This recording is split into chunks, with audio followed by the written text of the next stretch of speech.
America's best days are yet to come. That's because conservatives like you know and live the values our great country was built on. The Heritage Foundation exists to make sure your voice is heard in the D.C. swamp each day, shining the light on a bright future. The Heritage Foundation stands for your values and won't give up the fight because they know you never will. Paid for by the Heritage Foundation. He's here. He's here. Now, broadcasting from the underground command post, deep in the bowels of a hidden bunker, somewhere under the brick and steel of a nondescript building, we've once again made contact with our leader, Mark Levin.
Mark Levin here. Our number, 877-381-3811,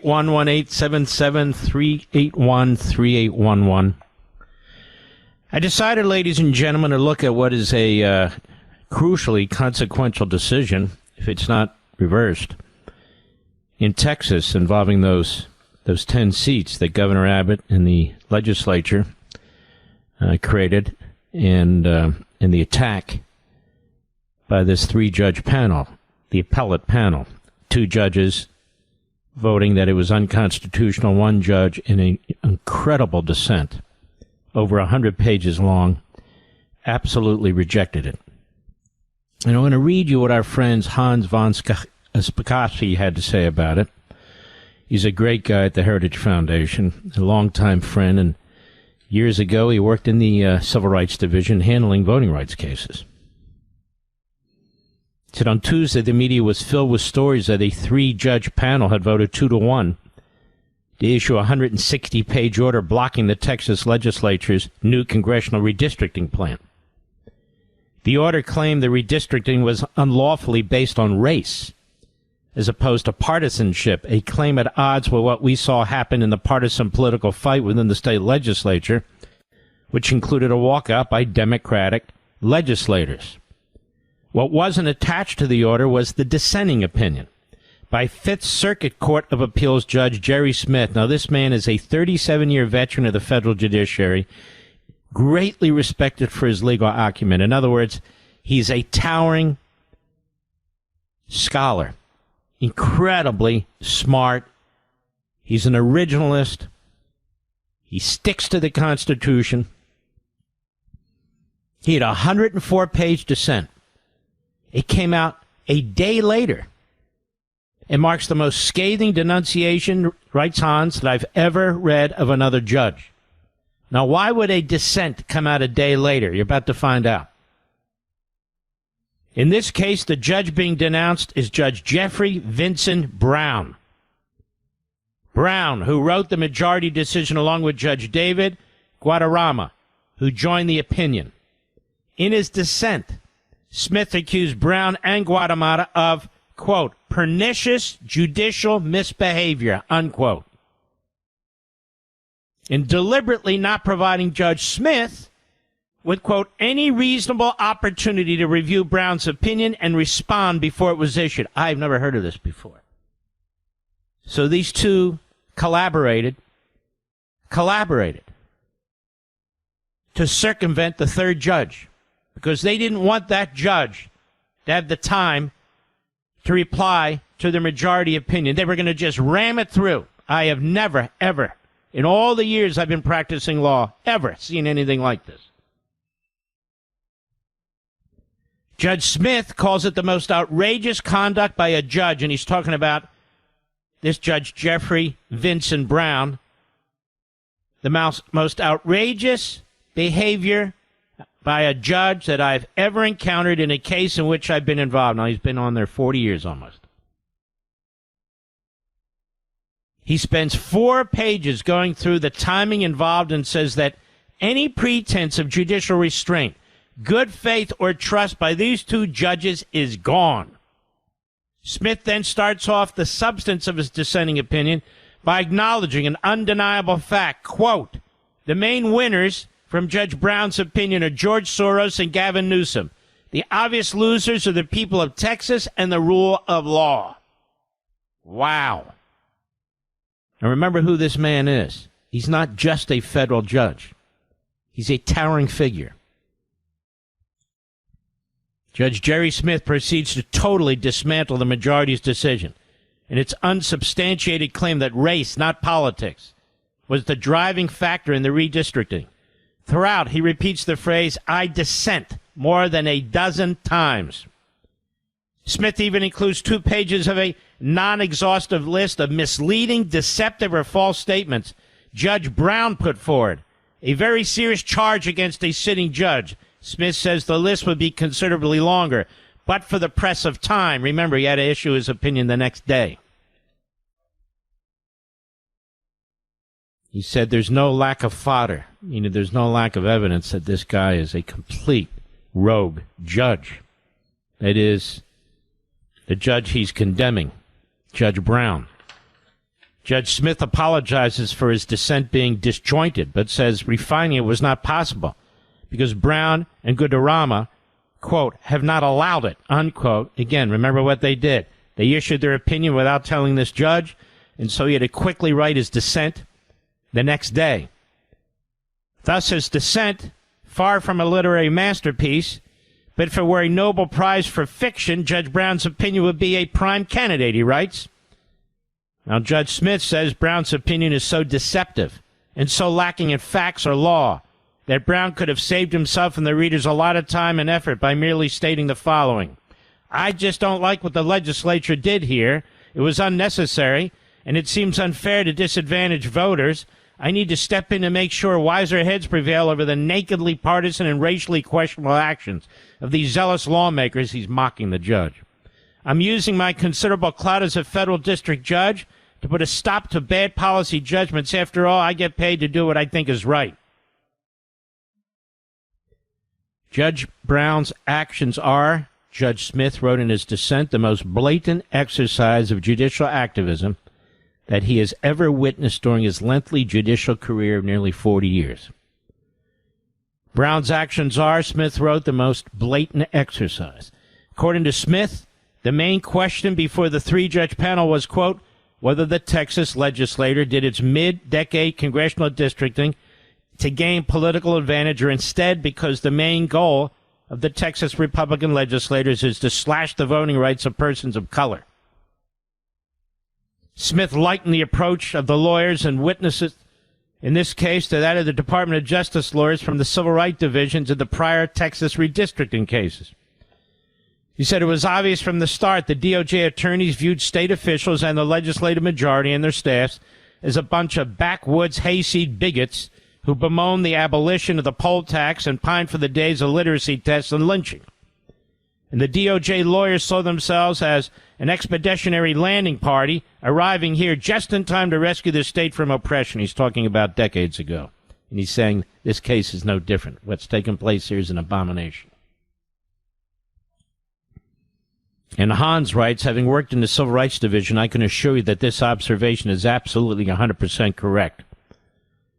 While acknowledging that the Justice Department was not present in the case, Smith said that the same attitudes about Texas Republican legislators have been reflected in the testimony of multiple experts and witnesses presented by these plaintiffs, and occasionally by their talented counsel in the statements of the parties.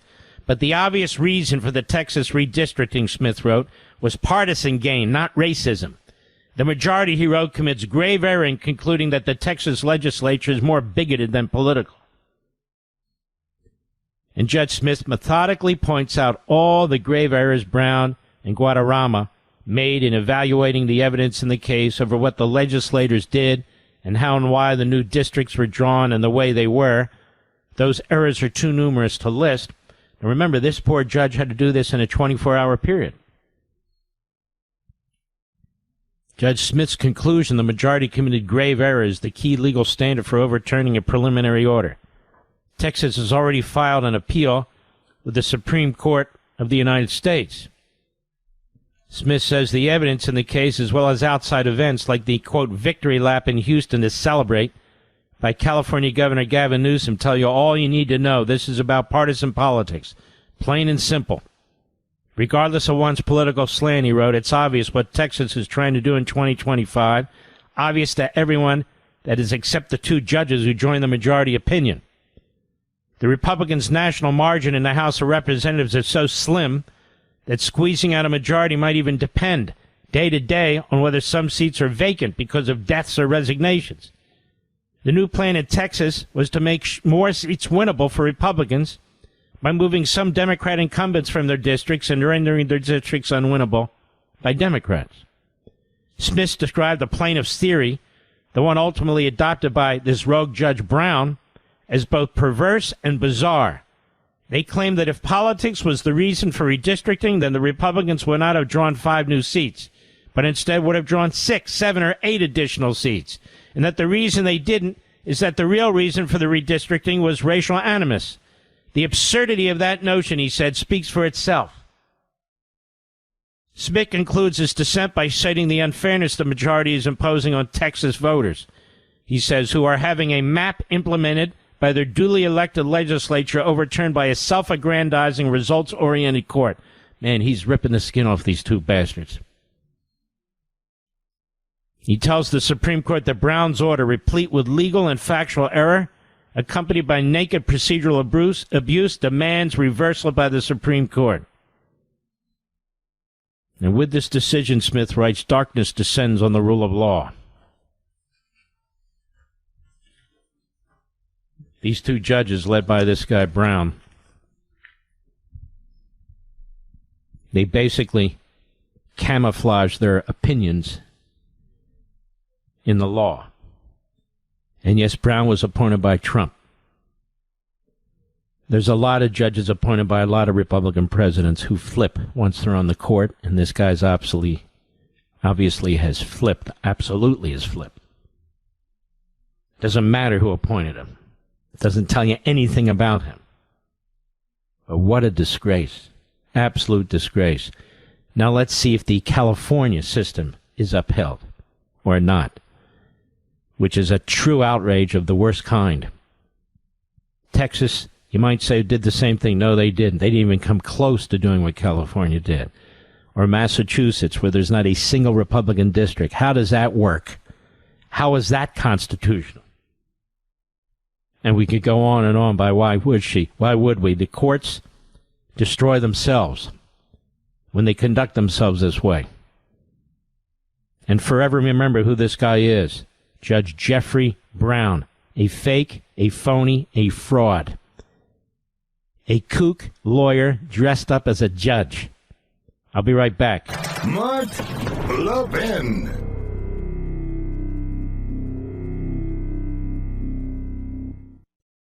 Folks, I have a question for you. Do you believe America's best days are still ahead? With the 250th anniversary of the signing of the Declaration of Independence coming up in less than a year, my friends at the Heritage Foundation are taking stock of the current situation, and they need your input. They've launched a survey on America's future to gauge how Americans feel right now about where we are as a nation and where we're headed in the next 250 years. You know, for decades, your American values have been under attack, but now, with President Trump's administration in office, we have an opportunity opportunity to turn the tide and usher in a new golden age for America. But the Heritage Foundation needs to hear from you. What policies do patriots like you most care about? What do you believe are the defining principles of America? What legacy do you believe we should pass on to the next generation? Please visit heritage.org/Levin today and share your feedback and help shape the future of America. That's heritage.org/LEVIN. Paid for by the Heritage Foundation.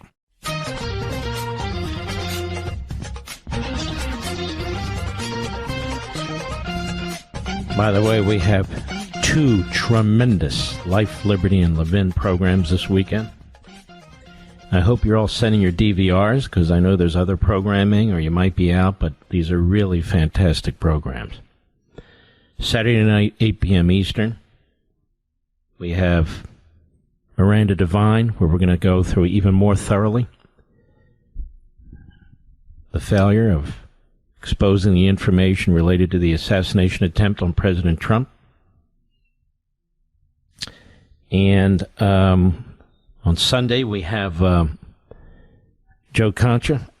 We have other guests, too. I mean, it's just, these are 2 fabulous shows. You're not going to want to miss them, folks.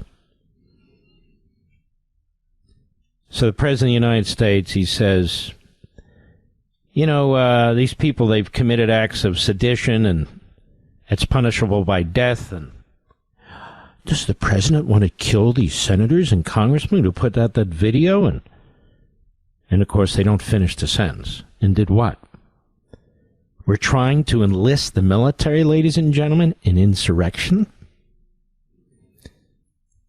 I've never seen a more disgusting video in my life, political video. Here's Chuck Schumer trying to make an issue out of it. That poor dumb bastard. Cut 3, go. Earlier today, Donald Trump shared a post on Truth Social calling for Democratic members of Congress to be hanged.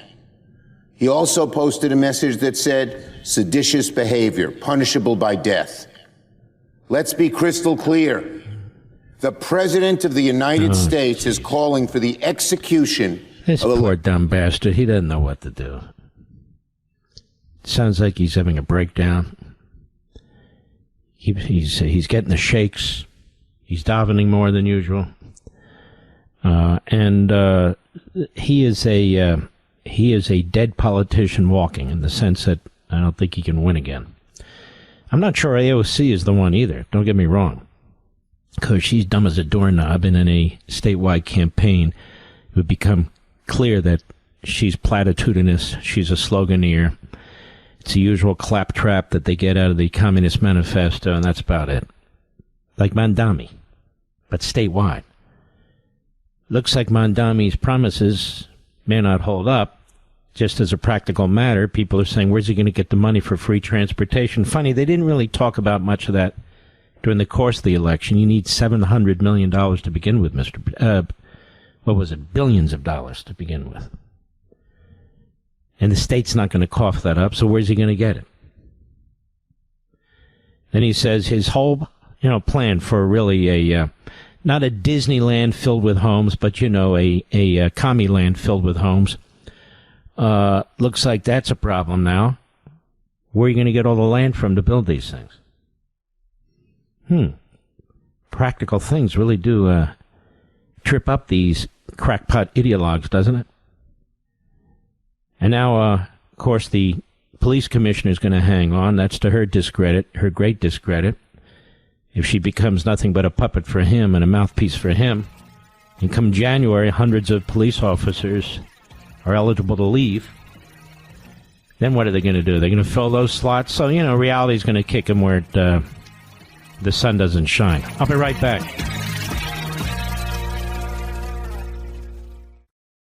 We're coming upon the 250th birthday of the United States, and it has me thinking, what will America look like 250 years from now? My friends at the Heritage Foundation want to know what you think. What policies should America prioritize? What principles should carry us into the decades ahead? As America enters a new golden age, Heritage recognizes that this is the time to take stock and to be intentional about how we shape the future of America. And they can't do it without your input. So please go to heritage.org/LEVIN and let them know what you think is important. Without patriots like you stepping up and speaking up for what you believe in, America as we know it can't survive for another 250 years. Please go to heritage.org/Levin, heritage.org/LEVIN. Take the survey on America's future. This survey takes less than 10 minutes to complete, but it is critical for making sure that the America we pass on to future generations is an America we're proud of. Go to heritage.org/Levin today. That's heritage.org/LEVIN. Paid for by the Heritage Foundation. Mark Levin, the thunder on the right. Call in now, 877-381-3811. Well, it's a pleasure to have our friend Hans von Spakovsky. We just read your piece on the dissent by Judge Smith with respect to Judge Brown. In plain English, Hans, what took place here was an absolute judicial power grab and a disgrace, was it not?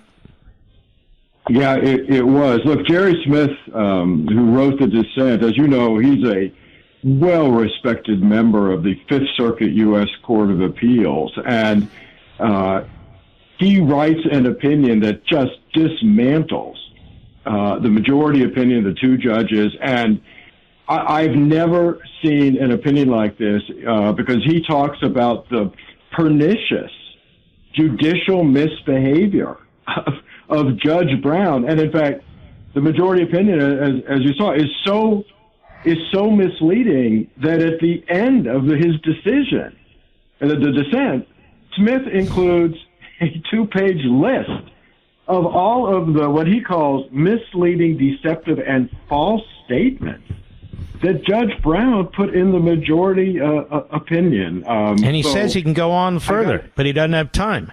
Oh, yeah. Yeah, no, that's exactly what he said. He said it's a non-exhaustive list. And, part of what happened here, he spends the first part of his opinion talking about how Brown rushed this majority opinion through, he believes intentionally, to prevent Smith from being able to review it properly to write the dissent. And I got to tell you, and I'm sure you agree, that I think the Supreme Court justices are going to pay a lot of attention to this dissent, particularly the accusations of misbehavior by Judge Brown. And people need to understand that Judge Sherry Smith was often a considered nominee for the Supreme Court of the United States. That's how much respect he has, certainly in the higher ranks of the judiciary, no? Yep, no, that's correct. And it's also interesting. I didn't have time to get into this because, op-eds can't be that long. But he also spends pages going through the fact that all the challengers in this case, all of the lawyers involved, they were all getting paid by George Soros and these liberal organizations to basically litigate this. He even says in there, doesn't he, that George Soros is happy and Newsom is happy as a result of the decision here, right? Right. And look, you don't have to understand the law to realize, look, we all saw the news. We saw what was going on in Texas. It was very clear, and this is the point Smith makes throughout his 100-page opinion. We all saw that the redistricting they put in place was for one reason, to gain a partisan advantage for Republicans. And yet, which you're allowed to do. What you're allowed to do is perfectly constitutional. And yet, Jerry Brown and the other judge in this case claimed that, no, politics wasn't the driving factor. Race was the driving factor. They wanted to slash the rights of persons of color in the state, which like I said, it defies common sense, and it clearly defies the actual evidence in the case. You know, our poor Supreme Court is getting more and more of these, these kinds of appeals, expedited appeals, emergency appeals, because of what's going on with these lower courts, isn't it? Yeah, they are. In fact, it's so bad that last month, I don't know if you've seen this, Mark, last month, I and one of my colleagues, we started a new column. We're going to try to do it every month, called the Dishonorable Conduct Awards, that we're going to give to these federal judges who, when they issue decisions, clearly are and blatantly are violating the Constitution and federal law. Mm-hmm. It's really sad, because I remember the days when we used to have federal judges that did the right thing, even though it went against their political beliefs before they put on the black robe, even though they were appointed by this one or that one. And it is utterly unreliable now, isn't it? These courts, they are. It is, and part of the reason is, a large part of the reason is that, it's not limited to Biden appointees and Obama appointees, but those two presidents nominated and unfortunately got confirmed to the federal bench the most left-wing ideologues to have ever become federal judges in our entire history, and that's one of the reasons we're getting so many bad decisions. There are others by Clinton. But this guy Brown, this guy Brown is a Trump guy, and I was explaining to the audience, sometimes these guys flip. They sit on the bench long enough. That's right. And this is what happens to them. Yep, that's right. And in fact, he issued a very bad decision just last year in another redistricting case out of Galveston County, Texas. And in fact, Jerry Smith in his dissent talks about that other bad decision that this Judge Brown issued in that case. People need to know they all work in the same courthouse, their chambers. They got to go through the same front and back door and everything. So it's not easy from a personal perspective to have to do what Judge Smith did with Brown, is it? No, it isn't. And we almost never see this kind of a tone in an opinion, and that in itself tells you how bad the misbehavior was of Judge Brown. Yeah, I mean, to cut out your colleague so he doesn't have time to... In all my years of practicing law and reading cases, I've never even seen this before. Have you ever seen a case where this has happened before? No, and in fact, Jerry Smith makes that point in his dissenting opinion. He's been a judge for 37 years, and he says he's never, ever had anything like this happen to him. Mm-hmm. Well, maybe there needs to be filings against that Judge Brown, about what he did. But, then I fear that whole process is another problem in terms of holding judges accountable and so forth. But you think the Supreme Court will reverse this? I think so. Smith's case I did look at this opinion. It was brutal. Absolutely brutal and overwhelming, I thought. Yeah. No, I thought so too, and I'm hopeful that the Supreme Court will issue a stay of the injunction that was issued by Brown. Mm-hmm. And they got to move on it, because here we are. People are getting ready to run for office. Yeah. All right, Hans. Well done as usual. We appreciate it. Thank you, my friend. Yeah, thanks for having me. All right, he's a good man, Hans von Spakovsky. As I said, he came out of the Civil Rights Division of the Justice Department to handle a lot of voting rights cases. This is his wheelhouse, and he does that over at Heritage too, and he does a great job, as a matter of fact. All right, let's circle back to Chuck Schumer's very upset with what Donald Trump had to say, of course. Carolyn Levin at the White House today. Cut one, please, go. This morning, President Trump accused 6 Democratic lawmakers of seditious behavior. Okay, let me say their behavior was seditious. If that's not seditious, you got January 6th. They talk about insurrections and sedition and so forth. So now we have 6 elected members of Congress in the Senate and the House, all Democrats, urging the military to reject the commander-in-chief, to undermine our system of government. Really, in the most horrendous way that has never been done before. And the question always is, the president said this, the president said that. Really? Well, what about what these members said? It is seditious behavior. It is. And if the military adhered to it, it would be insurrection. So what is it that they're calling for? They're calling for the overthrow of the elected president of the United States. He hasn't promoted anything that's unconstitutional or illegal. And if a court says it is, and some of these judges are horrendous, like this clown in Chicago, now you saw this idiot in Texas, but he complies with them. He complies with them. Go ahead. This morning, President Trump accused 6 Democratic lawmakers of seditious behavior punishable by death. Just to be clear, does the president want to execute members of Congress? Gee. No. Let's be clear about what the president is responding to, because many in this room want to talk about the president's response, but not what brought the president to responding in this way. Exactly. You have sitting members of the United States Congress who conspired together to orchestrate a video message to members of the United States military, to active duty service members, to members of the national security apparatus, encouraging them to defy the president's lawful orders. The sanctity of our military rests on the chain of command. And if that chain of command is broken, it can lead to people getting killed. It can lead to chaos. And that's what these members of Congress who swore an oath to abide by the Constitution are essentially encouraging. We have 1.3 active duty service members in this country. And if they hear this radical message from sitting members of Congress, that could inspire chaos, and it could incite violence, and it certainly could disrupt the chain of command.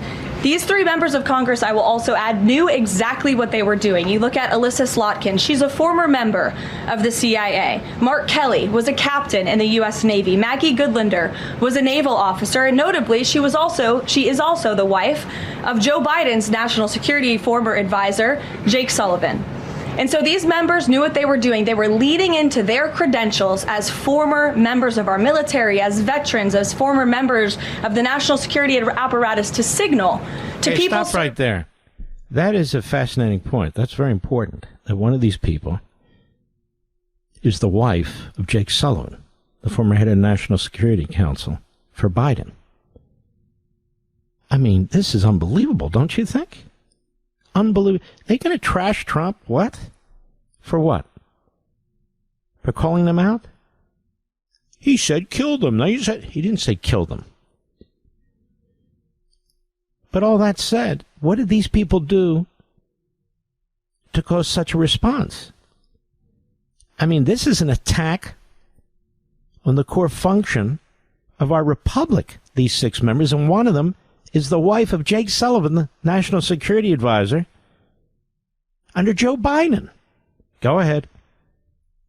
In Chief Donald Trump, that you can defy him and you can betray your oath of office. That is a very, very dangerous message, and it perhaps is punishable by law. I'm not a lawyer. I'll leave that to the Department of Justice and the Department of War to decide. Mm-hmm. There you go. Shouldn't they at least have their military-related pensions revoked? Should they at least have their some kind of a status placed on them, some kind of a scarlet letter? I mean, count me as something ought to be done. Obviously, I'm not saying hang them. These people are stupid. The media are stupid. Trump's essentially condemning them for what they did, and he damn well should. He's the commander-in-chief. He's in charge of the military, and then you've got these people telling the military to defy the president because he's giving out unconstitutional legal orders, and everybody's scratching their head that has 2 brain cells to rub together and say, what are they talking about? Which one are they talking? There aren't any. Really frightening. This cannot become the norm. We got a lot of things going on, the Jew hatred, the Christianity hatred, the Hitler loving, all this stuff. This cannot become the norm.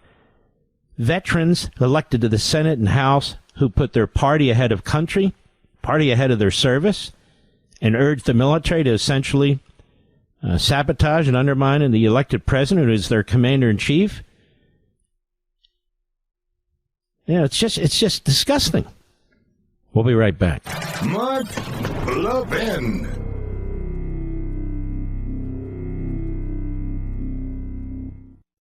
Folks, I have a question for you. Do you believe America's best days are still ahead? With the 250th anniversary of the signing of the Declaration of Independence coming up in less than a year, my friends at the Heritage Foundation are taking stock of the current situation, and they need your input. They've launched a survey on America's future to gauge how Americans feel right now about where we are as a nation and where we're headed in the next 250 years. You know, for decades, your American values have been under attack, but now, with President Trump's administration in office, we have an opportunity to turn the tide and usher in a new golden age for America. But the Heritage Foundation needs to hear from you. What policies do patriots like you most care about? What do you believe are the defining principles of America? What legacy do you believe we should pass on to the next generation? Please visit heritage.org/Levin today and share your feedback and help shape the future of America. That's heritage.org/LEVIN. Paid for by the Heritage Foundation.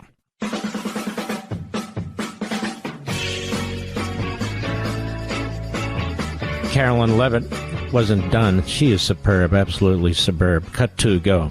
The president and the vice president, for that matter, have accused the other side of encouraging political violence. Isn't that exactly what the president is doing? Why aren't they condemning the video and these 6 Democrat members? It's just incredible to me how corrupt and the cronyism in the media. It's disgusting. Go ahead. Members of Congress should be killed? Why aren't you talking about what these members of Congress are doing to encourage and incite violence? They are literally saying to 1.3 million active duty service members not to defy the chain of command, not to follow lawful orders. Actually, every single you can refuse an illegal order. And notice how they interrupt her. No, they were talking about illegal orders, but they haven't presented any, have they? I mean, he hasn't even used the Insurrection Act, as other presidents have, to put down, the Democrat Party militia in the streets, preventing us from enforcing our immigration deportation laws. But just listen to this media. It's so outrageously ideological. You have to wonder how the Democrats ever lose. Seriously. How do they ever lose? They control the media. They control academia. They control the culture. How do these people ever lose? Go ahead. They're suggesting, Nancy, that the president has given illegal orders, which he has not. Every single order that is given to this United States military by this commander-in-chief and through this chain of command, through the Secretary of War, is lawful. And the courts have proven that. This administration has an unparalleled record at the Supreme Court because we are following the laws. We don't defy court orders. We do things by the books. And to suggest and encourage that active duty service members defy the chain of command is a very dangerous thing for sitting members of Congress to do. And they should be held accountable. And that's what the president wants to see. Mm-hmm. And then you have this complete nut job, Chris Murphy. Listen to this dump. Oops, caught myself. Cut 4, go. President of the United States just called for Democratic members of Congress to be executed. This is not normal. We cannot allow this to feel normal. This, as far as I know, has never happened. It's not normal, you pal. In no way are you normal. Every damn day, 10 times a day, you're on radio, you're on TV, now you're putting out your own video messages. You hate this country. You really do. You're a power-hungry thug. You'll say anything and do anything. You are a demagogue. You're a propagandist. You're the worst of the worst. Really? I have to scrape you off the bottom of my sneaker. I'll be right back. This segment of the podcast is exclusively sponsored by Pure Talk. Pure Talk offers great coverage and can save your family money on your wireless bill every single month. Go to puretalk.com to find the plan that's right for you. Thank you again for listening, and thank you so much for this sponsorship, Pure Talk. He's here. He's here. Now, broadcasting from the underground command post, deep in the bowels of a hidden bunker, somewhere under the brick and steel of a nondescript building, we've once again made contact with our leader, Mark Levin. Hello, America. Mark Levin here. Our number, hello, 877-381-3811, 877-381-3811. The great Stephen A. Smith will be on in about 15 minutes. Shout out to my wife. She's not expecting it. But that's what makes it great, you know? When you bring your wife flowers or a little gift, or do a little something special, and she's not expecting it, that's good. Don't you think, Mr. Producer? Poor Mr. Producer has a virus or flu or something. He can barely keep his tongue off the table. I apologize, my friend. I'm sorry you're going through that. By the way, they say the flu this season's going to be worse than last year, that it's going to be brutal. I always get this damn flu. I get the shots, I get the flu. Now, they say this shot doesn't necessarily sync up with this kind of flu, but they also say it's better than not. Well, I go both ways on this. May I say? May I say I'm a bi-flu? May I say that, Mr. Producer? But in any event, sometimes I get it, sometimes I don't. It doesn't seem to matter. Oops, he got it. And you know what I do when I get sick? I shut the door. I want to be left alone. Here's my wife. Just leave me alone. Let me watch the Jewelry Channel on the wheel go round and round and round. Please, please. That's it. You know how she tells me? She tells me when I'm hungry, I'm in a bad mood. Are you in a bad mood when you're hungry, Mr. Rich? Hangry, I know. She says I get hangry. Do you? You do? I think I do too. So it's important to keep eating. That's the moral of that story, I think. But there you have it. All right. We've got a lot to do, you know, but a lot to do or a lot not to do. There's a lot to discuss. First thing to discuss is how to shut off my laptop here. Hold on a second, folks. So I get a call from a person whose name shall be kept quiet. And he says to me last night, Mr. Producer, look, I know you don't like Saudi Arabia, and I know you like Qatar less. But we are getting trillions of dollars from these countries, and when you consider that, what we're giving in return isn't all that big of a deal, is it? Can you guess who it was, Mr. Producer? He's so persuasive and smart, the president. That's who it was. All right, everybody figured it out. It's just remarkable. He really is. And I'm thinking, well, he's probably right, because what the hell are the Saudis going to do with these F-35s? Seriously, what are they going to do with them? They're not going to attack Israel. Israel will still blow them out of the sky, but they have no reason to do that. But then as I posted, you know, Qatar and Saudi Arabia cannot stand each other, because Qatar tried to overthrow Saudi Arabia because Qatar backs terrorists. And as I pointed out the other day, Qatar backs the Houthis, as obviously does Iran. And the Houthis in Yemen were firing missiles and everything else into Saudi Arabia for a long period of time there, trying to take them out. And so I'm thinking, okay, we have this military pact via executive order, which can be reversed by the next president, but as of now.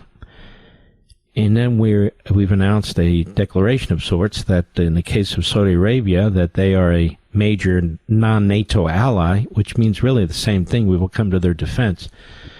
So I'm thinking, okay, so if they fight each other, what are we going to do? Are we going to send the Navy to help one and the Air Force to help another? No. So the president didn't say this to me, but I suspect his view is, I just don't see anything actually breaking out between these two countries. It's my guess. So I was going to tell him, but I didn't, because I forgot. I was going to, Mr. President, you didn't invite me to that. It wasn't a state dinner, but it could have been for the, the Crown Prince of Saudi Arabia, a.k.a. the next inbred, may I say. But you can see why he wouldn't invite me, right? Now, Jews were invited. Don't get me. Zeldin was in there, and another one's in there. Oh, yeah. We want to come in. We want to be. Great.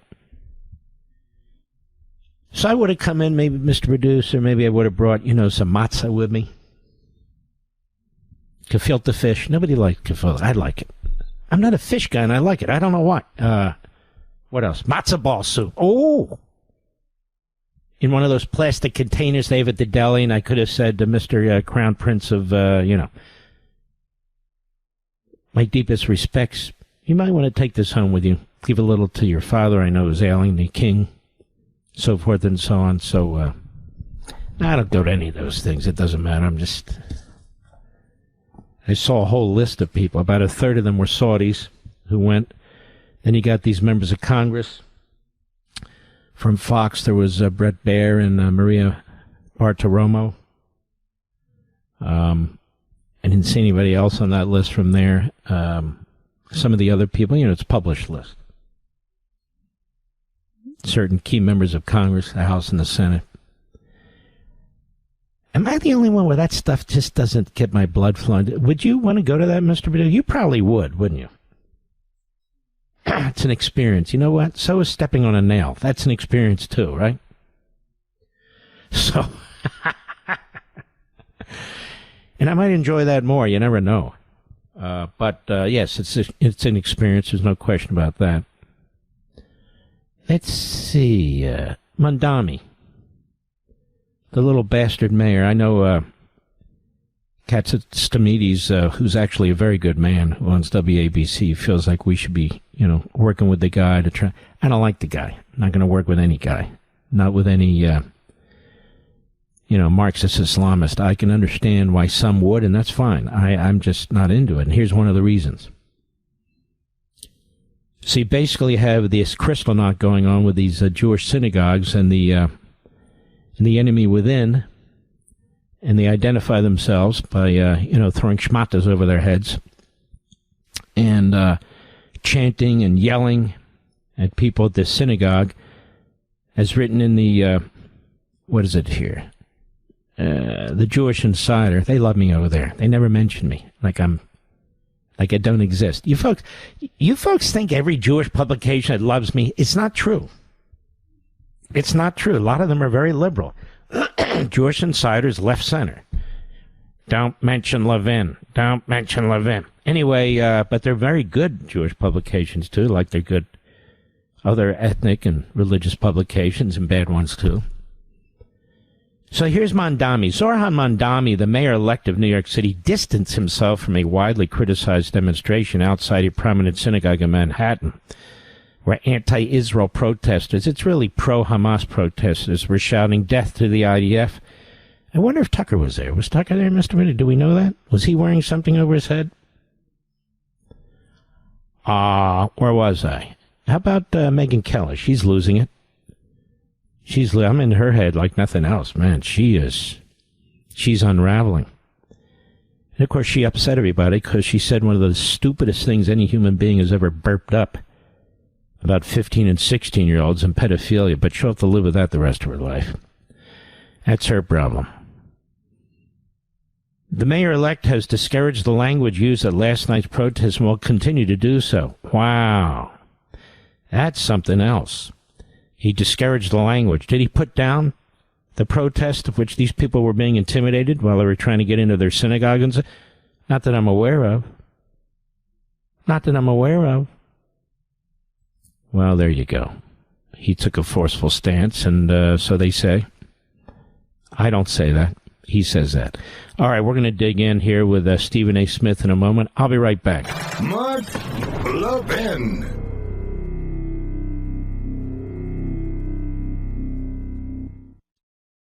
In all the time I've been supporting Pure Talk, my wireless company, I can honestly say I've never seen an offer like this from them before. Listen to this. Unlimited talk, unlimited text, and unlimited data with a 30-gig hotspot. Just $29.95 a month for life. Friends, this is Pure Talk's top-tier plan, normally $65 a month. Now through December 7th, that's it. Just $29.95 a month. You're saving over 50% a month every month for life. Yes, that's on their crazy fast 5G network. But this offer is extremely short-lived. Go to puretalk.com/Levin. That's Levin for Pure Talk's best unlimited plan. Just $29.95 a month for life. Make the switch in as little as 10 minutes. Keep your phone. Keep your number. and start saving with unlimited for life for just $29.95 a month. Again, that's puretalk.com/Levin, puretalk.com/LEVIN to switch to my wireless company, Pure Talk. Taxes and fees not included. Some restrictions apply. See puretalk.com for details. Offer ends December 7, 2025. Mark Levin, the research arm of conservative media. Call in now, 877-381-3811. You know, it's a pleasure to have my friend Stephen A. Smith. I have to admit, he's become incredibly famous and ubiquitous. He's got more platforms than, it's unbelievable. But he deserves it. Stephen A., how are you, my friend? What's up, Big Time? How are you, sir? How's everything? I am doing great, thank you. My Eagles are doing great. Phillies were let down. Somewhat. What? Come on now, tell me. The Eagles are doing great in terms of their record, but their offense has been struggling miserably. And, just looking at them, if they don't get their act together offensively, they're not going to repeat as champions. I don't disagree with that. But, whether it's sports or politics or military battles, if a team has enough class and grit and guts to win, the offense isn't cutting it, the defense picks up, things of that sort, that's a good thing. But you're right. If they're going to be in the Super Bowl and they're going to win, they're going to have to pick up. No doubt. Now, let me ask you this, not about sports so much. You say a lot of things about the culture and society and politics that I actually agree with. You were put off by Michelle Obama's comments the other day, and you say what you believe, and that, as you put it, that had to go down not great in quote-unquote the community, as you put it. Right. And on the other hand, you do say, okay, what about this Jew hatred and racism and bigotry and so forth on the right?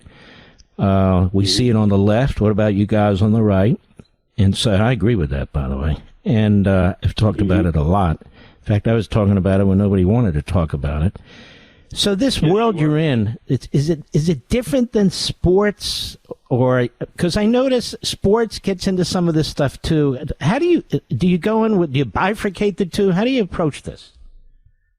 Well, sports at the end of the day is the game.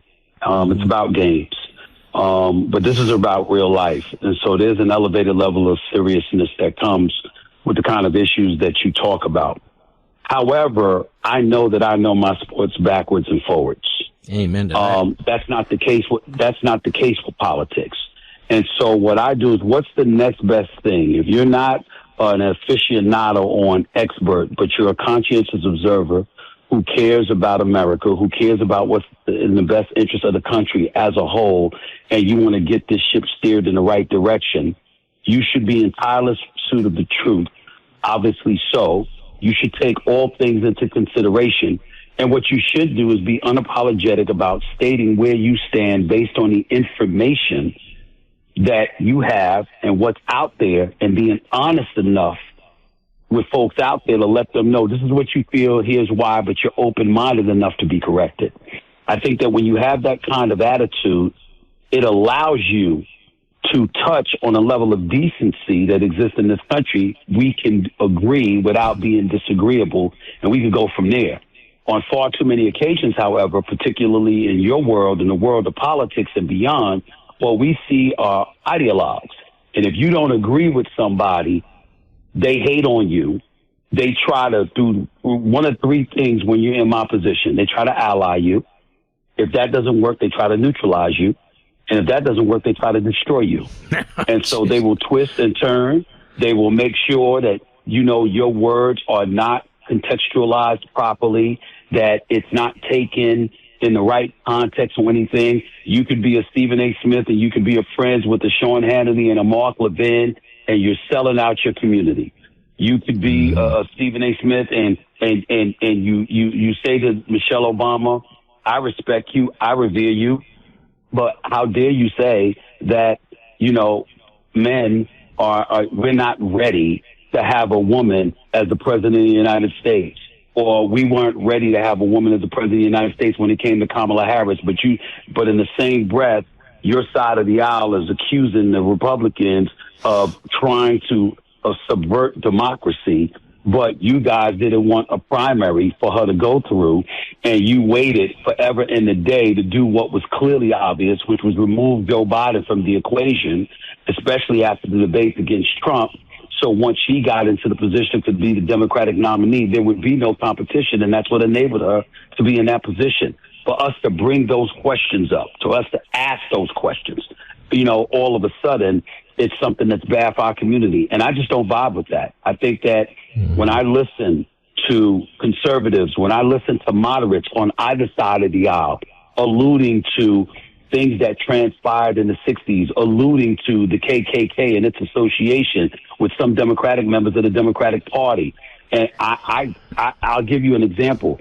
I've been in situations, Mark, where just logically, I've sat up there and I've said to folks, if you are a member of the Republican Party and you know that a history of racism has by and large been associated, for example, with the Democratic Party instead of your party, if you know that even though Lyndon B. Johnson signed civil rights into legislation, but it was Republicans who assisted in bringing that legislation to his desk, and all of that gets ignored because a Democrat is able to convince the community it was us, it wasn't them, and you know that's not true.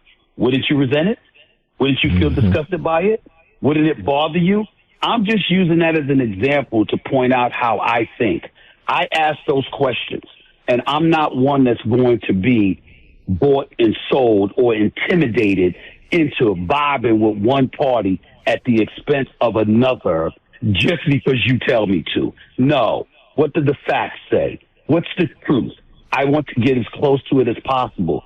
And if that alienates people and makes them turn against me, so be it. I never wanted you on my side anyway. Good point. You're a practicing capitalist, aren't you? Yes, I am, and proud of it. I'm not into socialism. I'm not into communism. I'm not into any of that. I'm an American citizen. I'm a proud black man who is a proud capitalist. That's the capitalist system that we've lived in. I've heard about Cuba. I've heard about Venezuela. I've heard about other parts of this world that have engaged in such things, and I've never heard anybody bragging about how economically that's better for a nation than capitalism. This is America. It's capitalistic society that we live in, and I'm all for it. And it gives people opportunities if they'll grab it and try it, don't you think?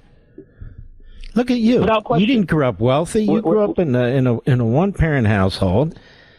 Your wonderful dear mother raised you. She worked multiple jobs. Right. She broke her back doing what she needed to do. Yeah. She raises a wonderful son like you.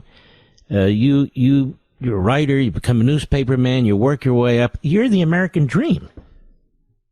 Well, I'll say this. I had both parents in. It's just that one acted like a parent and the other didn't, but they were both there.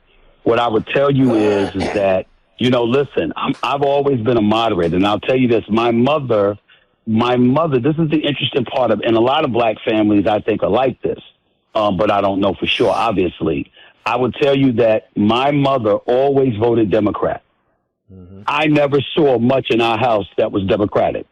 My mother was conservative to the core until she went to the polls, and then she would usually vote for a Democrat, whether it was Mario Cuomo as the governor of New York, or it was, it was somebody running for president, whether it was a Jimmy Carter or whether it was a Bill Clinton or anybody. That's how my mother was. Don't hang up. I want to finish this with you.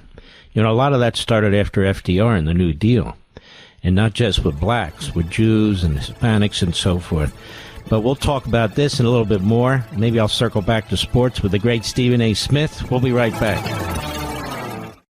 In all the time I've been supporting Pure Talk, my wireless company, I can honestly say I've never seen an offer like this from them before. Listen to this. Unlimited talk, unlimited text, and unlimited data with a 30-gig hotspot. Just $29.95 a month for life. Friends, this is Pure Talk's top-tier plan, normally $65 a month. Now through December 7th, that's it. Just $29.95 a month. You're saving over 50% a month every month for life. Yes, that's on their crazy fast 5G network. But this offer is extremely short-lived. Go to puretalk.com/Levin. That's Levin for Pure Talk's best unlimited plan. Just $29.95 a month for life. Make the switch in as little as 10 minutes. Keep your phone, keep your number, and start saving with unlimited for life for just $29.95 a month. Again, that's puretalk.com/Levin, puretalk.com/Levin to switch to my wireless company, Pure Talk. Taxes and fees not included. Some restrictions apply. See puretalk.com for details. Offer ends December 7, 2025.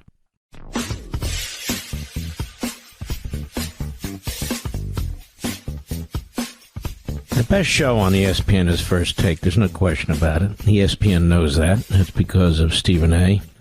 It's got a great podcast on YouTube, the Stephen A. Smith Show.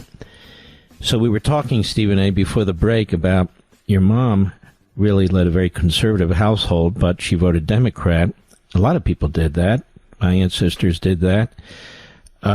Because one of the things the New Deal did is, it did a lot of redistribution of wealth, expanded welfare programs like that. And a lot of people took advantage of those, and many of them needed it during the Depression. But it's very interesting. When it comes to civil rights, and I've written about that, he had a very poor record. In 1940, Joe Louis was furious with him because he wouldn't sign the federal anti-lynching bill because he wanted to win votes in the South. He wouldn't meet with black organizations, even though they begged to meet with him, and I go on. And for Jews who voted heavily for FDR, his State Department actually lowered the number of Jews who could come into the country from quotas before in the middle of the Holocaust. So he put together, in many ways, this coalition of minority groups and so forth that the Democrat Party has relied on ever since. And yet, if you really dig into the record, and here's part of the problem.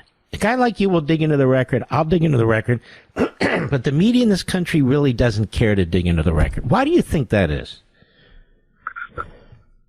People have their beliefs, and I think that's a huge problem within the media because they've engaged in partisanship, and that's why Trump has been on the prowl, attacking them at every turn. You know, a simple solution to all the problems that ails the fourth estate, which is the media, is to simply do not take sides. Mm-hmm. Make sure you go after both sides equally. Neither side likes you, or neither side dislikes you. Whatever it is, make sure you do that. Covering sports, at some point in time, you got to call it like you see it. There is no escape. You go out and you play like trash, we got to say so. You play exceptionally well and you're head and shoulders above the others, we got to say so. So for me to know that I do that, and I've done that throughout my 30-plus year career, it's easy for me to make the transition into the world of politics and say, what is this? For example, we have a shutdown going on. On one hand, of course I'm going to point the finger at the Democrats. 43-day shutdown, what the hell are you thinking? You got federal workers that are not receiving checks while these elected officials are receiving checks and having their health care. How do you justify that? You're holding out for Affordable Care Act subsidies. Didn't you tell us it wasn't going to cost as much? Didn't you tell us if we wanted to keep our doctor, we could keep our doctor? Didn't you tell us it was going to be about $900 billion and it's cost us over $1.5 trillion, and now you were seeking an additional $1.5 trillion? Where does it end? So on that side, the Democrats are wrong. On the other side of the aisle, how come we couldn't address this in the big, beautiful bill, President Trump?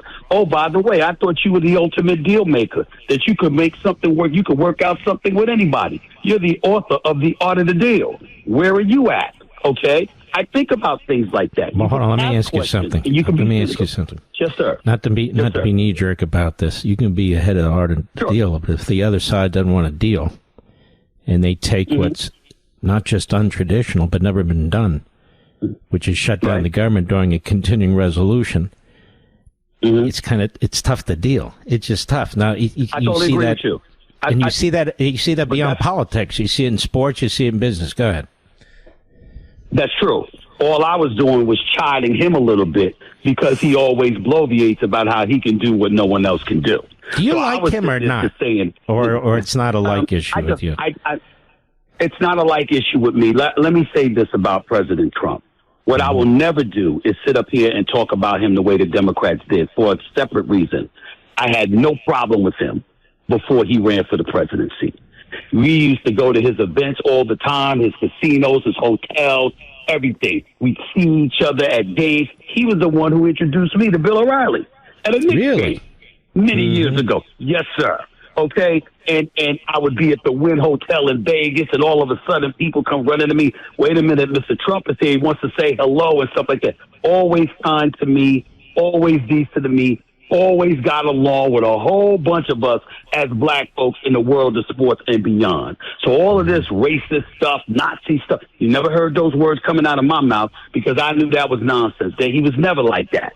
And I was never going to sit up there and transition to that. What I would say is that the pettiness, the lack of statesmanship, the belittling of other people and stuff like that.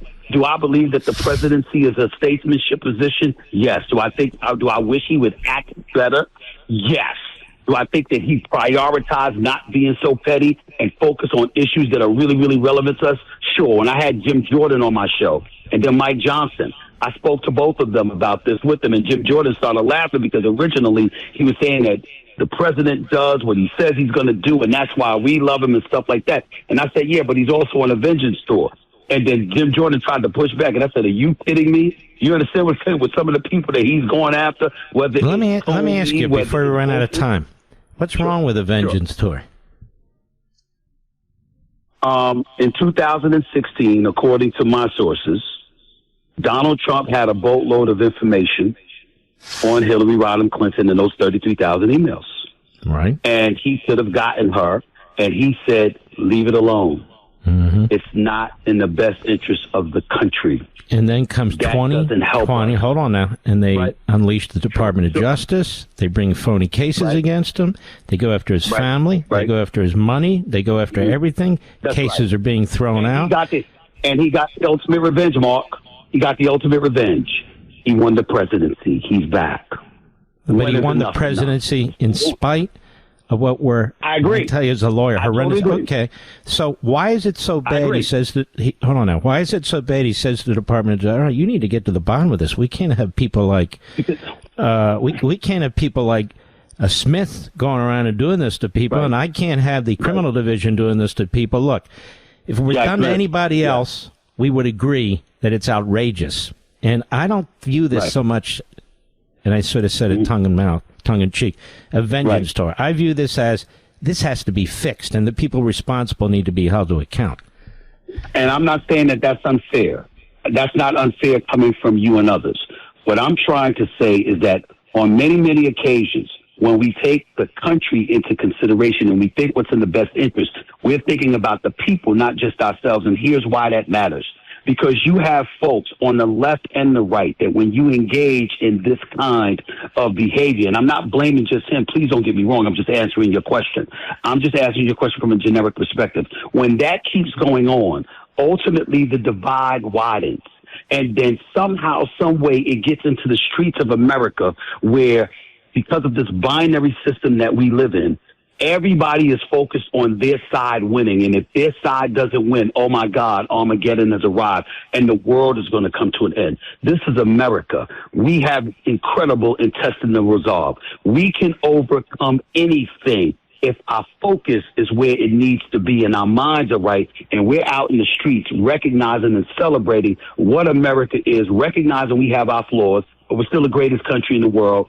We don't need to have that kind of attitude, and we need to find a way to move forward. I'm not saying the way to move forward is by turning a blind eye and a deaf ear about what happened to him. I'm saying somewhere along the way, we got to think about the chaos and the mayhem that has been pervasive in the streets of America because of the divide that has existed, and ask ourselves, how much is this truly benefiting us? That's all I'm saying.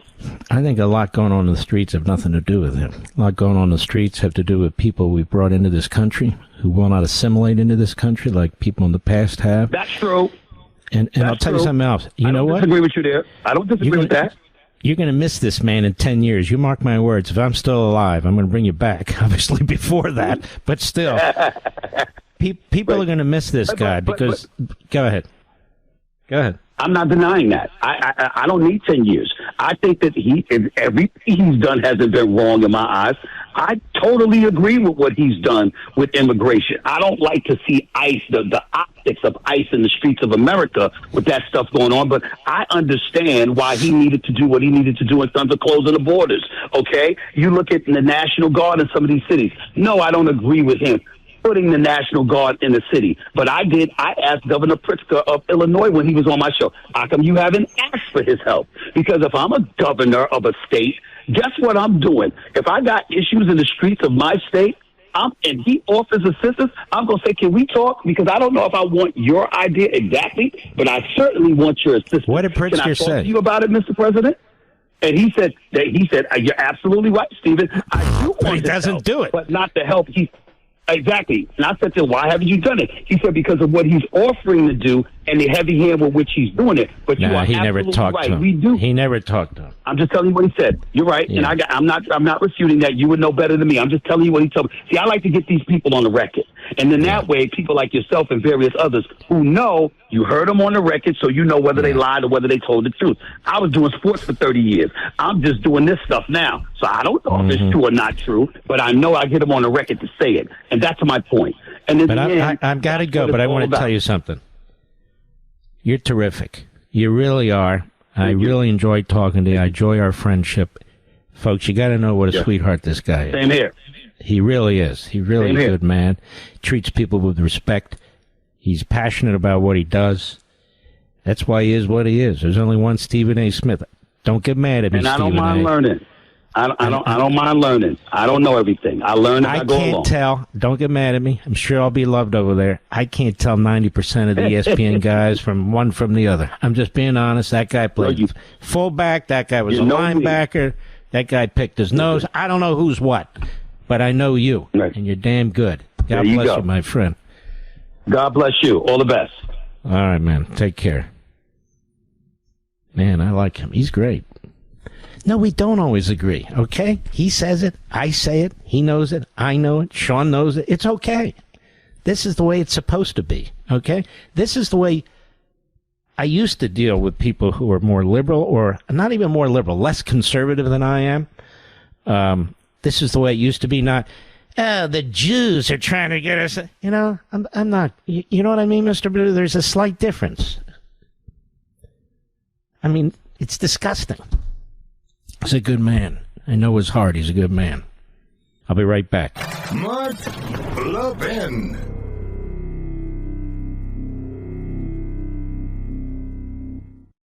You know, in all the time I've been supporting Pure Talk, my wireless company, I can honestly say I've never seen an offer like this from them before. Listen to this. Unlimited talk, unlimited text, and unlimited data with a 30-gig hotspot. Just $29.95 a month for life. Friends, this is Pure Talk's top-tier plan, normally $65 a month. Now through December 7th, that's it. Just $29.95 a month. You're saving over 50% a month every month for life. Yes, that's on their crazy fast 5G network. But this offer is extremely short-lived. Go to puretalk.com/Levin. That's Levin for Pure Talk's best unlimited plan. Just $29.95 a month for life. Make the switch in as little as 10 minutes. Keep your phone, keep your number, and start saving with unlimited for life for just $29.95 a month. Again, that's puretalk.com/Levin, puretalk.com/Levin to switch to my wireless company, Pure Talk. Taxes and fees not included. Some restrictions apply. See puretalk.com for details. Offer ends December 7, 2025. Caroline Levitt at the White House briefing today. There's a lot she was dealing with. And let's see here. Gas. No, not that. Gasoline. Now you're all going to be, or many of you are going to be driving this holiday season. Gasoline is cheaper than it was last year. Cut 9, go. President Trump's policies are working to make Americans' Thanksgiving more affordable this year, from their commute to the dinner table. Nearly 100 million Americans are expected to drive next week to spend time with loved ones for the holiday. And thanks to President Trump's drill baby drill agenda, the national average price of a gallon of gas on Thanksgiving Day is projected to be at the cheapest price since the COVID pandemic in 2021. President Trump is bringing down gas prices and providing significant savings to American families at the pump. And again, we expect those prices to continue to decline. One of the things I remember was when Bill Clinton was running against Bush 41, he claimed we were in a recession, the prices were higher. He lied. We weren't in a recession and prices weren't higher. I'm starting to get a sense some of that's going on, too, with the Democrats. That's not to say many people aren't struggling. I'm not saying that. But I'm saying they're very much lying about Trump's accomplishments. I'll be right back.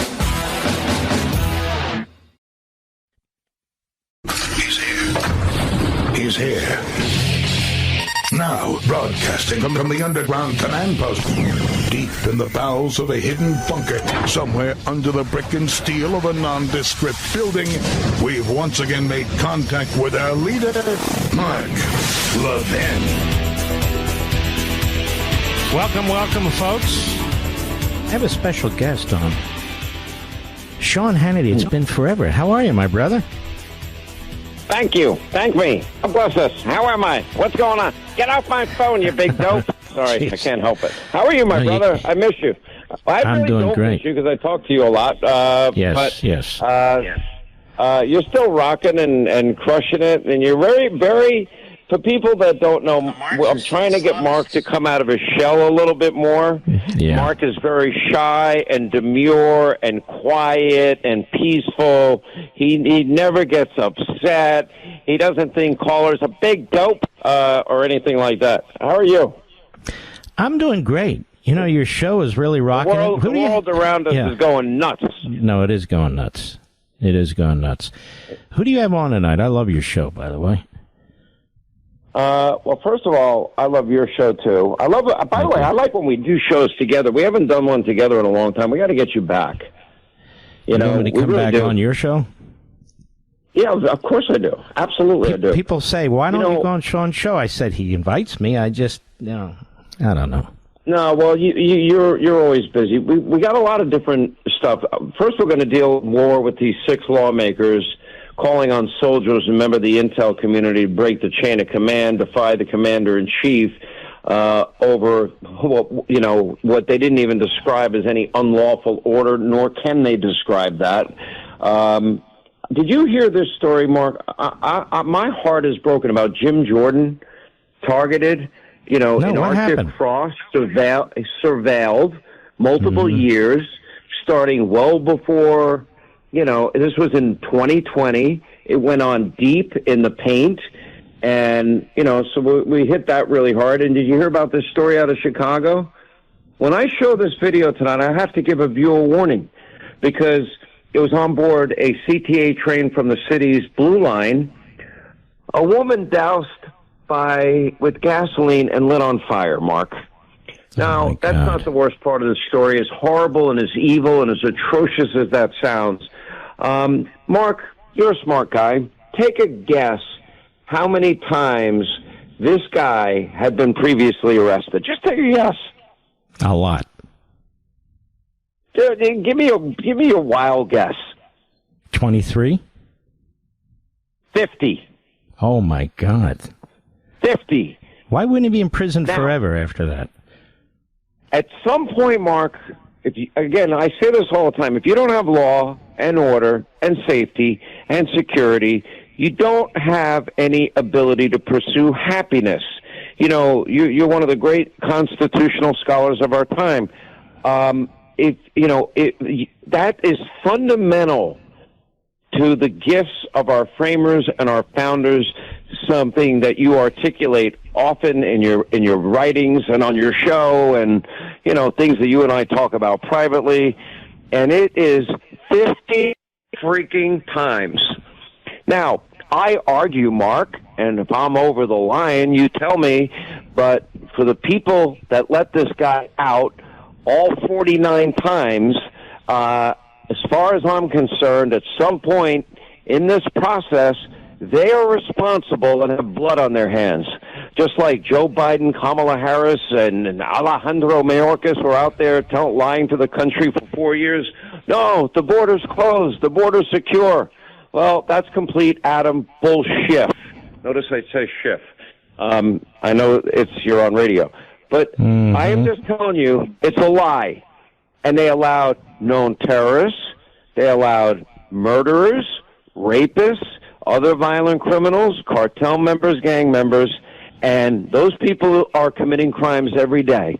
And now what do we have in response? We have people, we've been following this for 2 nights on TV. We'll update you tonight. They are doxing ICE agents. They're getting violent against ICE agents. ICE agents have been injured. By the time this is all said and done, some will be dead. Because the constant refrain of Gestapo, Nazi, brown shirt, the final argument of Kamala in the lead up to the 2024 election, the refrain continues, Mark. The left in this country is sick. It is beyond sick. And, Bob Grant famously, out of New York, hey, ladies and gentlemen, it's sick and it's getting sicker. Guess what? It's sicker and it's getting sicker. Not to be redundant. And I love our country, Mark. I want our citizens to be safe. I want people to pursue their God-given talents. I want them to be able to pursue happiness and peace. And right now, they can't. And right now, there's one party that is bought in to this madness: defund, dismantle, no bail, reimagine the police, and send in the social workers. Now, Mark Levin, you're a pretty smart guy. I'd say on a scale of all the smart people I know in my life, you're right up there. You're a smart guy. And then I'm listening to the madness. Look, I know you've talked a lot about this topic of virulent anti-Semitism. It infuriates me. It infuriates me, Mark, and I'm going to tell you why.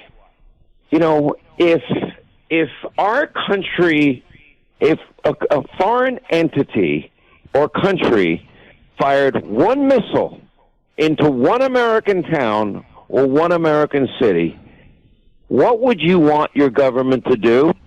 Now, I've been to Israel many, many times. I know you've been to Israel many, many times. I've known Prime Minister Netanyahu for many, many years, decades, as a matter of fact, 3 decades.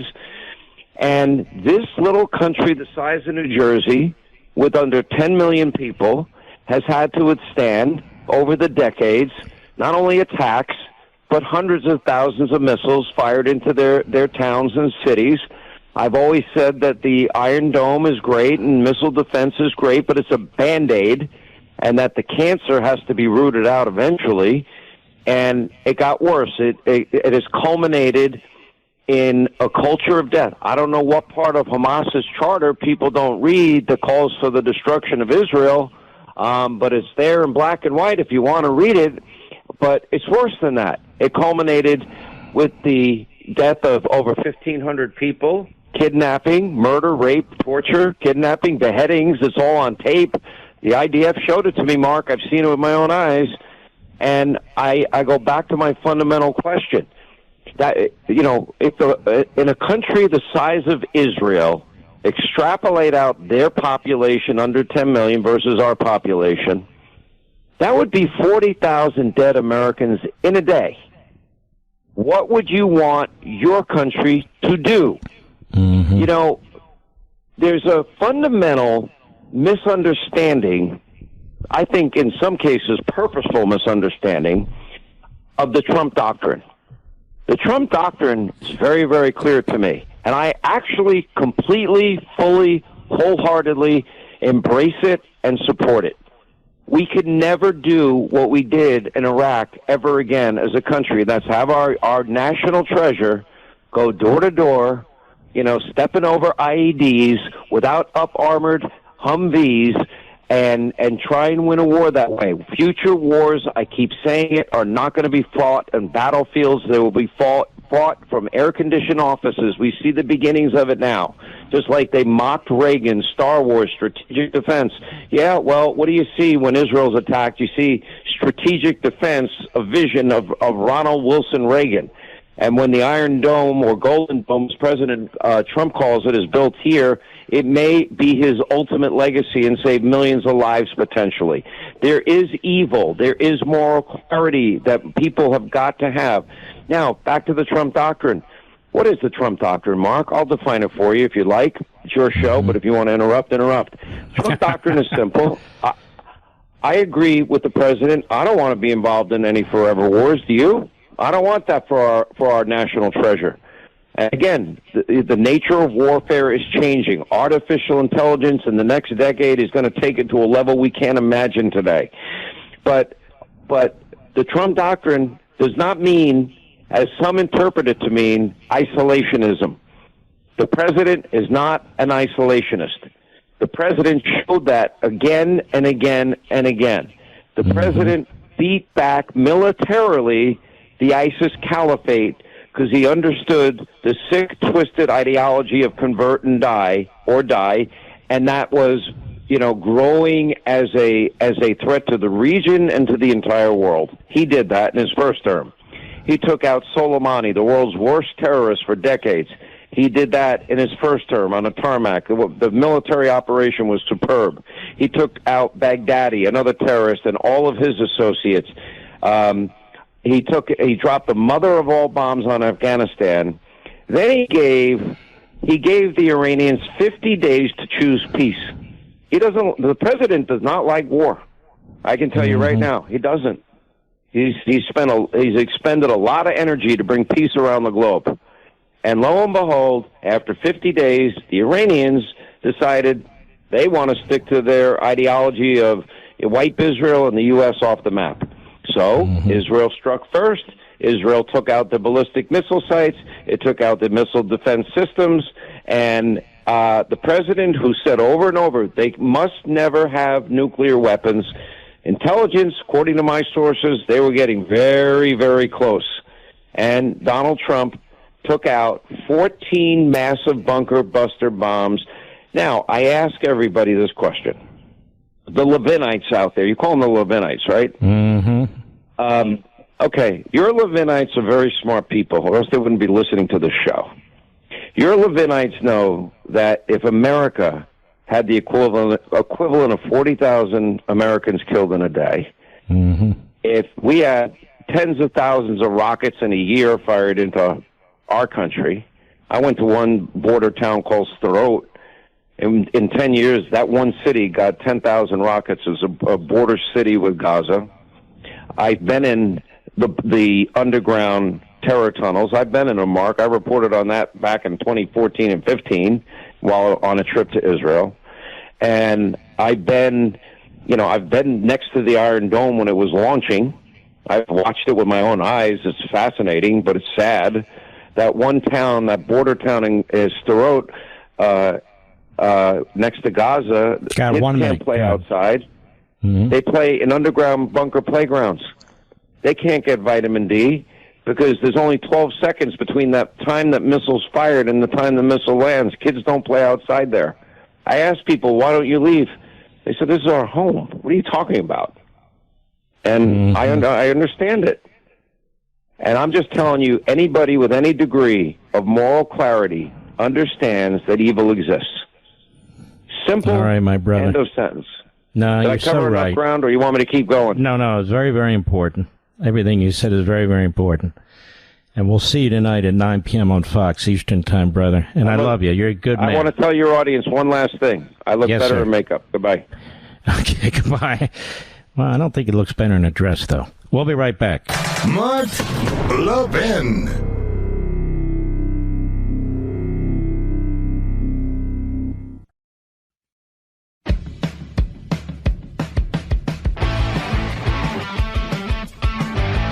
Our friend Gabe Kaminsky, a great investigative reporter with the Free Press. How are you, Gabe? Mark, great to be with you. You're also a brave young man. Young, I guess. What are you, in your 20s or 30s? I don't know. But in any event, doesn't really matter. Gabe, You've written a piece on a guy called Little Adolf. That would be Nick Fuentes. And he's probably proud of the nickname I give him anyway. And tell us what you're revealing in this piece that we should know as a nation. Yeah, thanks again for having me, Mark. I think what's really notable is, so Nick Fuentes, white nationalist, anti-Semitic podcaster, he goes on Tucker Carlson's show 3 weeks ago. And, that's an episode that racked up millions of views and has since prompted a significant amount of infighting on the right. And now Nick Fuentes has sort of announced that a 501c4 nonprofit group that he runs, which means that's a type of organization registered with the IRS, that's tax exempt, that can act more politically and potentially get involved more in elections than your sort of standard foundation or nonprofit charity. He announced that group is going to be looking at candidates running in the 2026 midterms to, as he said, quote, map out the patronage networks of the Israel First lobby. And he says, we'll, quote, have all the intellectual firepower, production quality of all the other big names of the conservative movement. Now, obviously, that's quite a big statement, or prediction from him, rather. Is that true? We do not know. But what is notable, right, is that he is saying essentially to his pretty large base. I mean, his videos get millions of views on Rumble. And he's saying that he's going to try to get involved in the elections. I understand pornography gets a lot of views too. I got it. That doesn't mean, yeah, that's go ahead. True. And yeah, and so look, what our story is kind of just trying to introduce readers a little bit to, certainly we mentioned, the sort of just blatantly racist or anti-Semitic things this person has said. He's compared Holocaust victims to cookies in an oven. He said that black people need to be imprisoned for the most part. He's called for yourself to be deported. Now, this is what we sort of walk through in our story, is that this foundation, it's called the America First Foundation, and it's based in Chicago, where Nick Fuentes lives. Interestingly, it had sort of sparse finances last year. In other words, it was actually in the red. It spent far more than it actually has in assets, but now he's sort of on this fundraising spree. And so I talked to people, White House officials. We quote Tucker Carlson in the story, who says that he, quote, does not know what Fuentes is capable of or what role he will play going forward. But he says, surprisingly, calling people Nazis doesn't fix the problem. And that's a sentiment that I think we quoted the Republican Jewish Coalition, or even just other White House officials who I'm a little confused by that Carlson comment, though, Gabe. The guy basically calls himself a Nazi. So what does he mean what does he mean when he says by calling him Nazi doesn't really... What do you call him? Yeah, I think as far as what Tucker is saying is he seems to be obfuscating on what White House officials told us, which is that they view Nick Fuentes as someone who should not have a future in the Republican Party, someone who is trying to subvert the interests of the broader voter base. One White House official told us, quote, there's no evidence that Nick Fuentes is capable of institution building. He doesn't have the disposition. He doesn't live in D.C., and he doesn't know very many people. He's very good at tearing stuff down, though. That's a sentiment that I would actually point out one notable quote that was given to us by a Democrat named James Carville, prominent Democratic strategist. And Carville told me, he said, quote, you understand this is too much expletive effing fun for a Democrat, right? And I think that's a really notable quote from Carville, because essentially what he's saying is that this sort of attempt to subvert the Republican Party by a white nationalist is pretty advantageous potentially to Democrats in the midterms, or even looking to 2028. It's kind of ammo for them to say, hey, this is a party that is in sort of significant disarray right now. I want to dig a little deeper with you, Gabe. Gabe Kaminsky at the Free Press. We'll be right back. Mark Levin, the great one. The great one, Mark Levin. Dial in now, 877-381-3811. Talking to a great investigative reporter for the Free Press, Gabe Kaminsky. Hey, Gabe, here's my question to you. This Fuentes, he's not alone. You got Tucker Carlson, you've got Bannon, you've got Owens, you've got their cheerleaders with Megyn Kelly and so forth. If they rule the roost or win the day or even have an influence over 3, 4, 5% of the vote in the Republican Party in a 50-50 nation, they could destroy MAGA, they can elect the Democrats, and they can ensure that in 2028 we have a Democrat president. No, it doesn't take much. Well, I think that's the contention of actually, as far as my reporting, that's certainly what Democrats are beginning to believe, that this is sort of an issue that could be really advantageous for them to keep harping on. The fact that there are loud voices on the right who are espousing views that the president himself and people the closest to the president have not. And for our story, we what happened there? President Trump. Okay, we lost about 5 seconds there. And for your story, start right there. I'm sorry. Oh, I'm sorry, Mark. For our story, we also spoke to a longtime advisor to President Trump. And this individual told us, they said, quote, Fuentes is literally one of the most vile racists in the country. But they more notably told us that they believe that any political candidates who align themselves with Nick Fuentes' organization in the midterms will be effectively dooming their campaigns, because it does seem to believe that institutional Republican groups, organizations like the NRSC or the NRCC, which work to elect House Republicans and Senate Republicans, that they are not going to be aligning themselves with this organization. And so I think you're right. Like there basically are significant questions about, these major podcasters who are espousing views that the president himself has not aligned himself with. How is that going to impact MAGA? And I don't know the answer to that question, but I think that's really the question right now. Let me ask you a sort of a business model question. If you're a podcaster, the goal is to attract as many people as you can. There's thousands of podcasters, and they look at their charts every month. Where am I on the chart? I'm in the top 10, I'm in the top 5, I'm in the top 20, and so forth. So they play this game that's really a short-term game, month by month by month, and those algorithms determine how much money they're actually able to make, how many hits they get. And this is able to be monitored really every minute of the day. So I find it becoming more and more extreme, more and more outrageous. They want to get in all these fights, stir the pot, and so forth and so on. So while it's great to have this sort of competition of these different platforms and so forth and so on, in so many ways it's created, I think, really a thuggish, nasty atmosphere. Obviously not all the podcasters. So you find, when you listen to a Tucker Carlson or a Megyn Kelly or an Owens or a Bannon, they don't have a whole lot to offer. To be perfectly honest with you, they're not particularly profound or scholarly or knowledgeable or in anything or entertaining. But man, if they could stir the pot, push the conspiracies, the Third Reich, yes, Churchill, no, that sort of stuff. And they don't all do that, but some of them do. I feel this is part of the disease, the poison that we're experiencing. Does that make sense? I think that's an interesting point, because look at the right, the farthest extremes to the right or the left.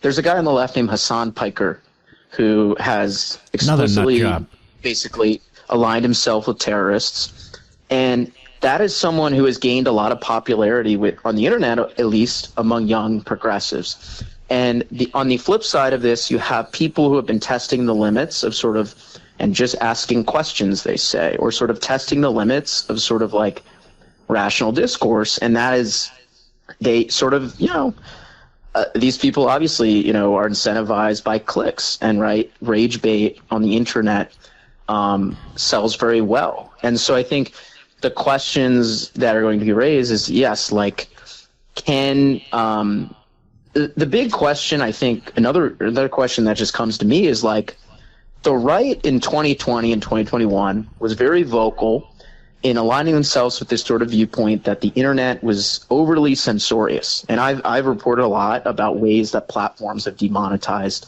conservatives.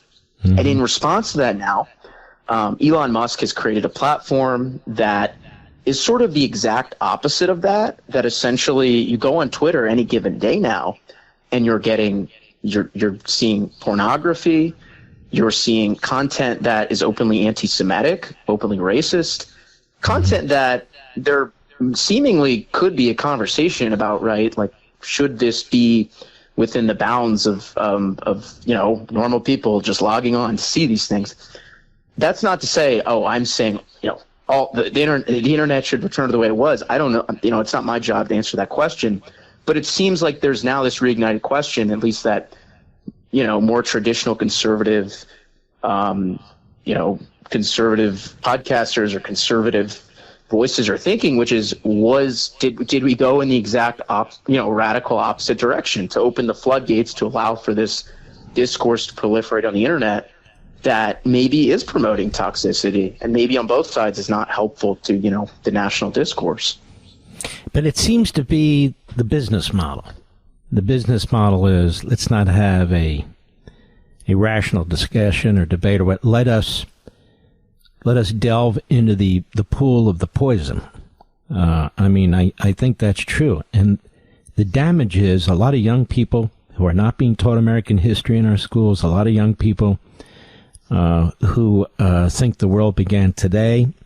They start listening to these people, and the more they hear of them, and the less there's pushback from really the body politic, or the churches and the synagogues, or just the good people out there, the more this becomes acceptable, I think. Does that make sense?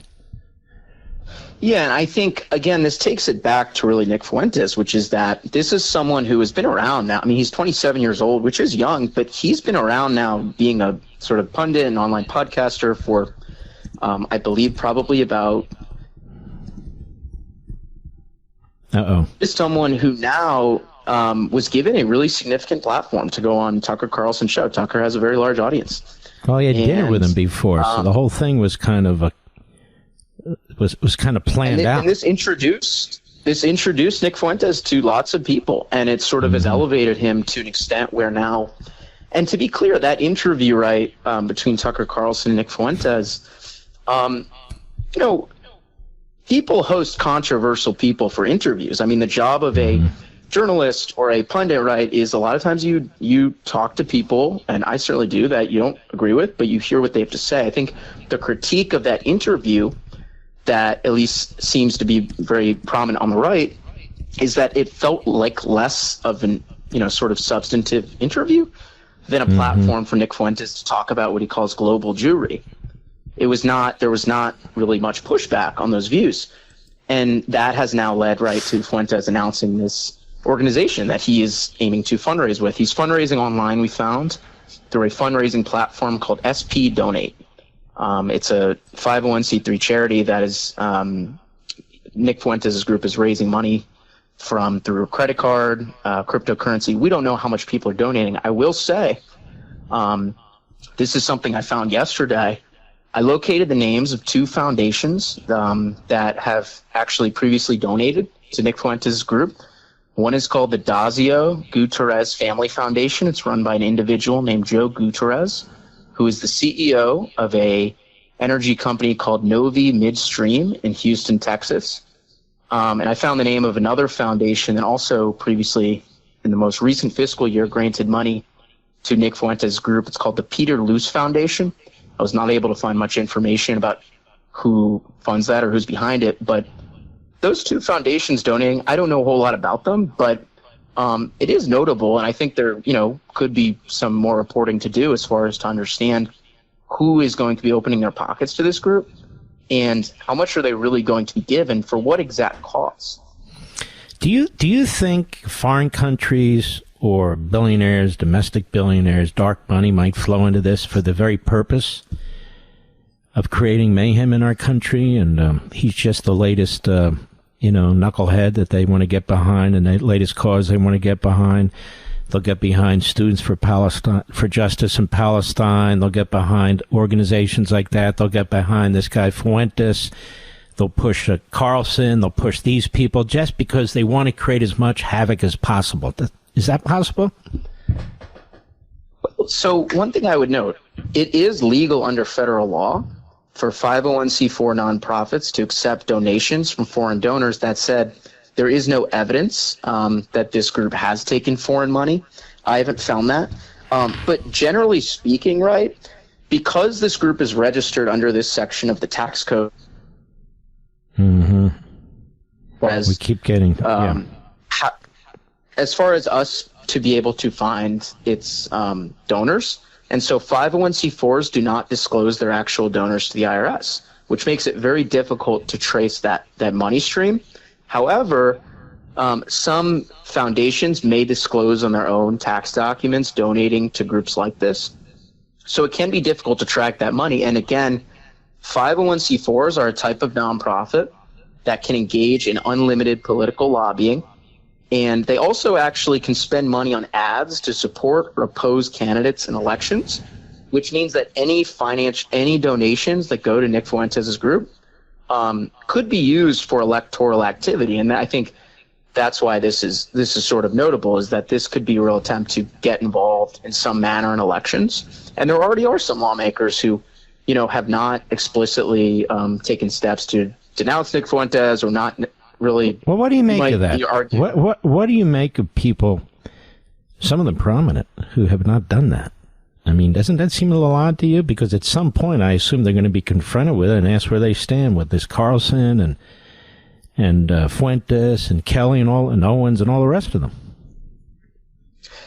One thing that's really notable to me, and this is a little bit older, but in 2022, Nick Fuentes' nonprofit, they hosted Marjorie Taylor Greene, the Georgia congresswoman, at their conference.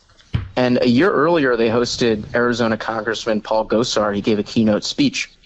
But I mention that in the sense that there are lawmakers like Marjorie Taylor Greene and Thomas Massie, another congressman who has aligned himself as pretty staunchly anti-Trump, and the president has been speaking out against Thomas Massie lately and Marjorie Taylor Greene. These are people that have aligned themselves more with the Tucker wing of the party, and so that sort of demonstrates. But honestly, what is this? What is this Tucker wing of the party? I think he's on his own wing. I think they are out to destroy the party, replace the party. I think that's the whole game plan: stir the pot and make tons of money as well. Gabe, we're going to have to have you back, but I have a hard break. Your article is fantastic. I recommend it to everybody. I've posted it, or if I haven't, Mr. Producer, let's make sure we do. And you folks are doing great work over there. I really appreciate it. Thanks for having me, Mark. I always really appreciate it. Take care of yourself, man. I'll be right back. Mark Levin.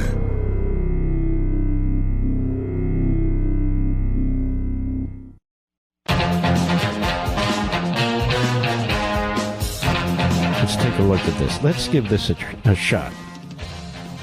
Let us go to John, Lanham, Maryland, the great WMAL. Go right ahead, John. Yeah, I'd just like to say all these critics of President Trump, and it's ridiculous that they don't understand. They say he's focusing too much on foreign affairs instead of domestic. He's doing both. From what both. The seat I'm sitting in, yes, he's working on both of them, and he's doing a great job. And I liken it to you live in a neighborhood and you have a mudslide, and you shovel in the mud, and the mud keeps coming. You look and you say, well, where's this mud? And your Democratic neighbors are up on the hill with a fire hose, and they're just spraying and bringing down more mud on you. I mean, he has 4 years of mud he has to deal with. Now he's got more mud, and there's probably some federal judge up there with the fire hose. Now, John, I don't know you, but this is perfect. Saturday show, I spent my entire opening on all the domestic things Trump has done and is doing, just to give this the lie that it deserves. Great call, John. We salute our armed forces, police officers, firefighters, emergency personnel, our truckers, the men and women in Ukraine, the men and women in Israel, and you, the American people, red-blooded patriots. God bless you. Thank you. See you right here tomorrow. Have a wonderful night.